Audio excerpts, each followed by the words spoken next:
You want to know how to record a screencast on your Mac, right? Okay, so you have to use QuickTime Player because I said you have to use QuickTime Player. So let's just open this.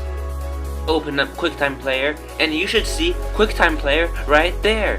And you click File, go to New Screen Recording, and you'll see this. Click on that red circle thingy to start recording. Or if you want to add sound, click that thing. Then you can choose your audio input.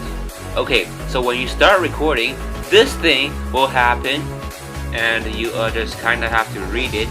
Click to record the full screen, drag to record part of the screen, and that's what you do.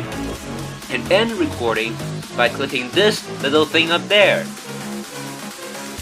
And now you should have your little video. You can save it like this.